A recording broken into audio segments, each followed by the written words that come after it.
Good afternoon to all of you. Sorry, I'm going to speak in English. I was in Taiwan on Tuesday this week, and if I compare the turnout in this event, I think you guys are really interested in FIDO.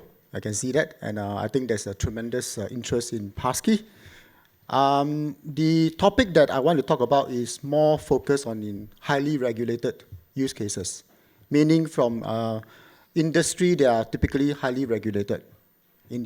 For example, financial services, right? We heard about a lot of interest from Passkey coming from financial regulators. We heard about industry looking at using Passkey to replace SMS OTPs. We heard about banks, for example, in Australia that have already gone ahead to do Passkey for mobile internet banking. We also see a lot of banks in this part of the world considering Passkey, right? Of course, one of the concerns when banks are talking about Passkey is that is on the fact that this Passkey typically can be synced across platform, right? So if you are using Passkey provided by platform players like Apple or Google, they can be synced, right? So what we want to do, right, is basically to share some recommendation that we can see, essentially to consider as a financial institution, whether you're banks or whether you're insurance or whether you're stock trading company, right? If you want to use Passkey, would you like to consider collecting additional, what we call trust signals from the endpoint that you can use in complementary with Passkey? So trust signal in this case could be a device fingerprint, something that is unique to the device. You use the fingerprint as an identifier that you can keep in the server end. And then, of course, you can manage controls based on the fingerprint, right? Of course, another kind of trust device is what we call a device-bound key, right? So on top of FIDO2, maybe you want to consider a previous FIDO specification, the Universal Authentication Framework, whereby you can actually create essentially a key, FIDO key, that sits within your app. You get full controls, right? So this is what I'm going to talk about. I'll just quickly run through. Yeah, so the topic is basically broad. The agenda, I just divided into 4 broad agenda. I'm going to start with, I won't touch a lot on benefits of Passkey. I think all of us are convinced that the Passkey has its own good advantage. But I just want to focus a little bit on the challenges if we, as a financial institution, are considered Passkey, right? Something that we may want to consider. And then, of course, we'll talk about how we can augment the use of Passkey with, again, trust signal like device ID. And, of course, we can also extend your mobile app to support both a platform-provided FIDO2 Passkey as well as the device-bound key that sits within your app. And then, of course, I just wrap up by combining the best of 2 specification and how we can consider using these 2. Because the device-bound key essentially is coming from an earlier spec, right? Okay.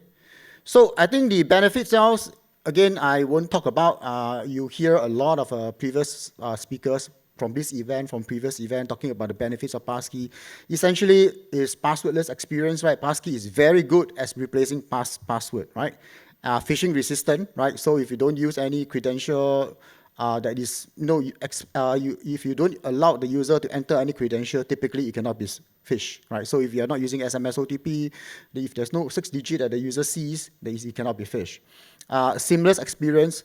Granted, in the case of Passkey, there are still a lot of UX improvement that the ecosystem, like browsers, like the operating system, have to improve on. But then, if you compare the usage of Passkey versus the old days of password, that you need to reset password, I think the use of Passkey is basically offer you a very, very good user experience.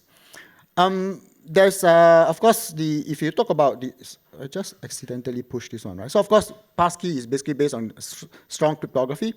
One of the points I want to highlight in the context of Passkey is that maybe we don't really talk about this a lot. It's actually inherent in the FIDO protocol, and that is close proximity, right? If you consider a use case where you try to log in onto a web banking on the computer, and if you are using a phone with the Passkey to do cross-device login, the Passkey has its own, or FIDO2 has its own, or WebAuthn has its own cross-platform hybrid transport protocol that actually ensures that your phone is really right next to your computer when authentication happens.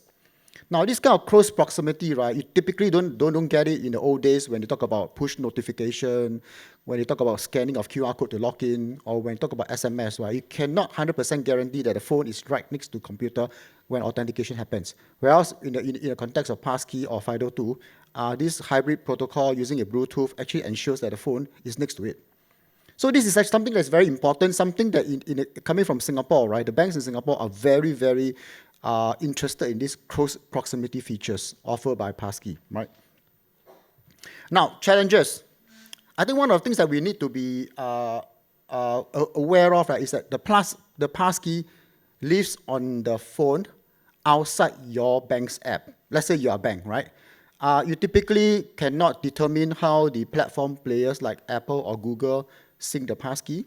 You cannot dictate how they protect the Passkey when they are in the cloud, right? You don't really even have a control, say, when you want to revoke the key, because the key doesn't belong to you. It belongs to the phone. It belongs to the end user, right?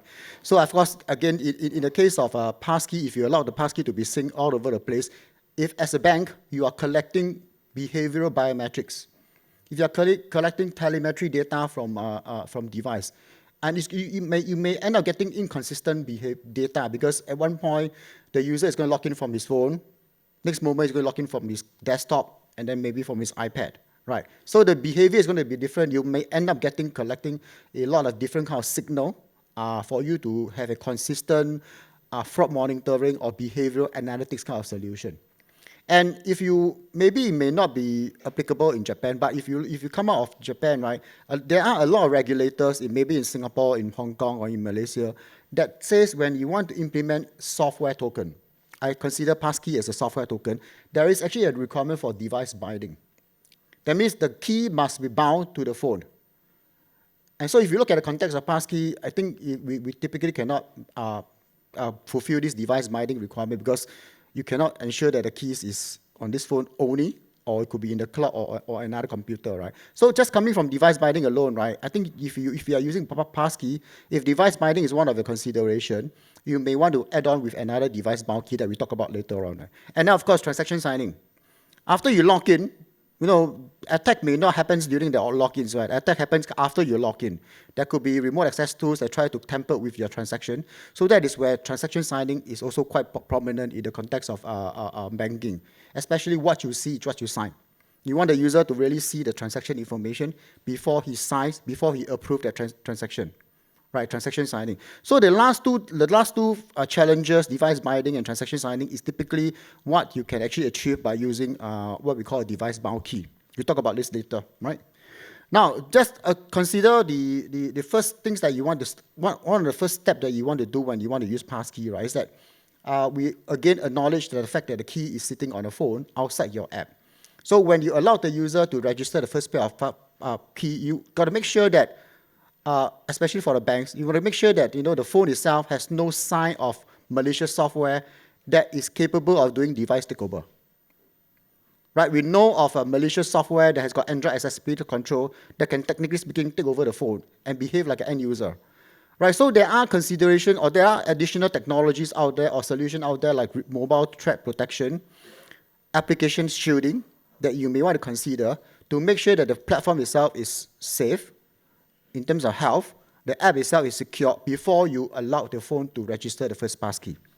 So the idea here is that we've got to trust the phone before we trust the passkey on the first phone, right?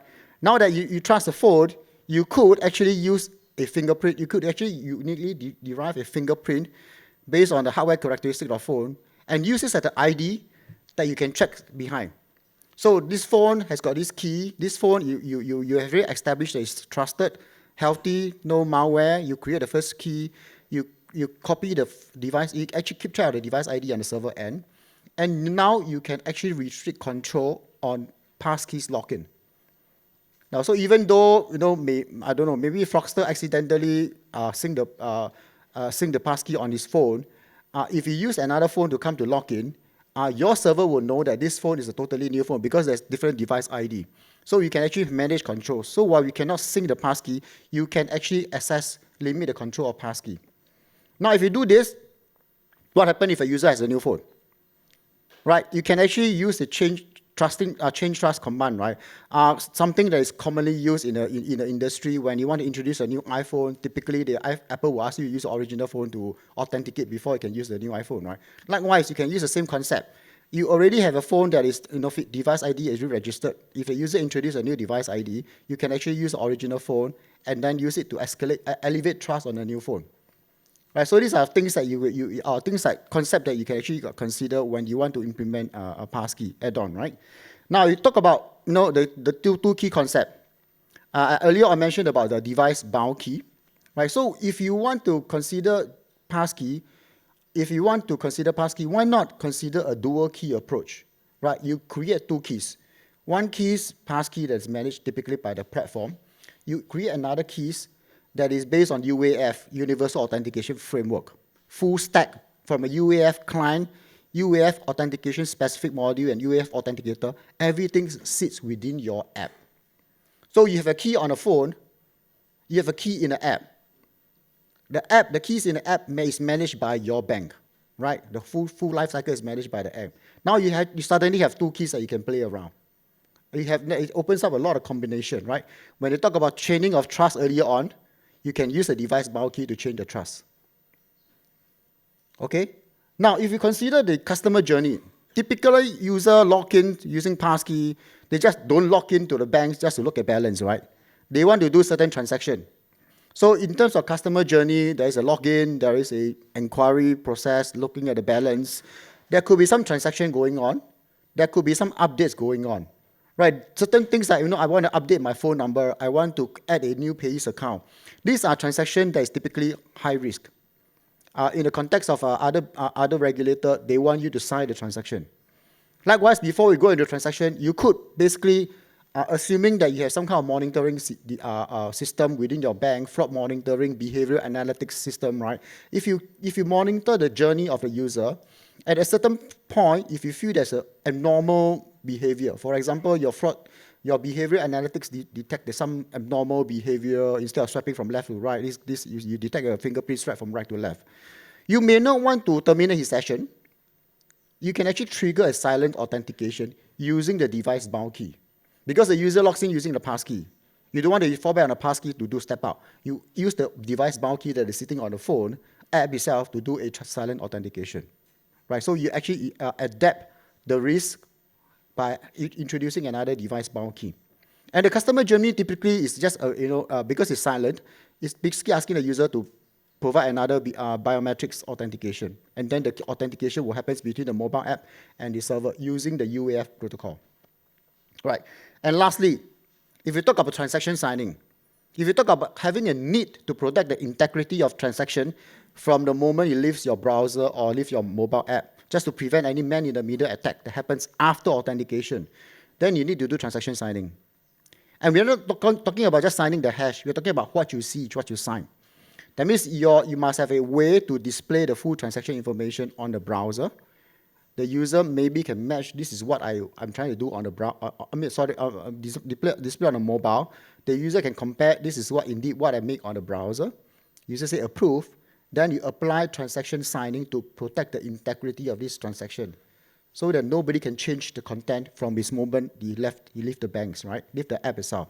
So transaction signing is typically something that is also available already in the UAF specification, right? So basically, if you look at the two specification, right, you can actually combine the best of two specs. Right, UAF, actually the last point, UAF actually allows you to do transaction signing, whereas FIDO2 allows you to do close proximity, close device authentication. Right, so this is something that maybe as a financial institution or as an industry, we can actually complement each other. And they are all standards, just that UAF came before FIDO2, right? So lastly, I just want to summarize the design consideration. The first step, we want to trust the device, make sure that it's healthy. And then once you trust the device, you allow the passkey to be registered. You allow your app to create a device bound key. You keep a copy of the device ID, and then you only allow trusted device to come in with the passkey, right? And then, of course, typically, if the user introduces a new device onto the system, you can actually change the trust by using falling back on the original phone with device bound key or with the passkey to elevate the trust of the new device, right? And of course, you can consider using device bound key within your app and then to do it for transaction signing. So at the end, with this kind of two keys approach, you can actually orchestrate authentication, and you can actually sign transaction. Right. My time is up, so I won't talk about this one. I just want to highlight the fact that I'm from OneSpan. So if you follow the history of FIDO, in the early, FIDO was founded by a few founding members, right? One of the founding members is actually Nok. One of the founding members that created FIDO Alliance. I'm just pleased to announce also that the fact that Nok is now part of the OneSpan family, right? So now, if together OneSpan and Nok, we offer the complete suite of FIDO solutions, server end, orchestration, whether you're UAF, Passkey. We do have our own FIDO security keys hardware token. So we do have a booth out there. If you want to find out more, please come to our booth. Happy to have a word with you. So thank you all for your time.